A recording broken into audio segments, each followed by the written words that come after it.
Hi hello, ഞാൻ നിങ്ങളുടെ സ്വന്തം വക്കീൽ വാസു. പലപ്പോഴും നമ്മൾ രേഖകൾ ശരിയാക്കാൻ പോകുമ്പോൾ കേൾക്കുന്ന ഒന്നാണല്ലോ, ഇതൊന്ന് നോട്ടറി അറ്റസ്റ്റ് ചെയ്ത് കൊണ്ടുപോയെന്ന്. പലരും വിചാരിക്കുന്നത് വക്കീലിന്റെ കയ്യിലുള്ള ആ ചുവന്ന സീലൊന്ന് കുത്തിയാൽ പണി കഴിഞ്ഞു എന്നാണ്. എന്നാൽ നോട്ടറി അറ്റസ്റ്റേഷൻ എന്നത് അത്ര നിസ്സാരക്കാരനല്ല. എന്താണ് നോട്ടറി അറ്റസ്റ്റേഷൻ എന്ന് വക്കീൽ വാസു ലളിതമായി പറഞ്ഞുതരാം. ആരാണ് നോട്ടറി? കേന്ദ്ര സംസ്ഥാന സർക്കാരുകൾ നിയമിക്കുന്ന അഭിഭാഷകരാണ് നോട്ടറി പബ്ലിക്. ഒരു രേഖയുടെ സത്യസന്ധത ഉറപ്പുവരുത്തുകയാണ് ഇവരുടെ ജോലി. നിങ്ങൾ നൽകുന്ന സത്യവാങ്മൂലമോ രേഖകളോ യഥാർത്ഥമാണെന്നും അത് നൽകുന്നത് നിങ്ങൾ തന്നെയാണെന്നും ഉറപ്പിക്കാനാണ് നോട്ടറി സീൽ വെക്കുന്നത്. നോട്ടറിയുടെ മുന്നിൽ ഒപ്പിടുമ്പോൾ നിങ്ങൾ നേരിട്ട് ഹാജരായിരിക്കണം.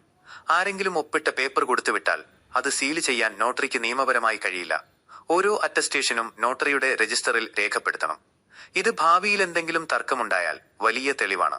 നോട്ടറിയെ കാണാൻ പോകുമ്പോൾ നിങ്ങളുടെ ആധാർ കാർഡോ വോട്ടർ ഐഡിയോ കയ്യിൽ കരുതാൻ മറക്കരുത്. നോട്ടറിയുമായി ബന്ധപ്പെട്ട എന്തെങ്കിലും സംശയമുള്ളവർ കമന്റ് ചെയ്യൂ. വക്കീൽ വാസു മറുപടി നൽകുന്നതായിരിക്കും.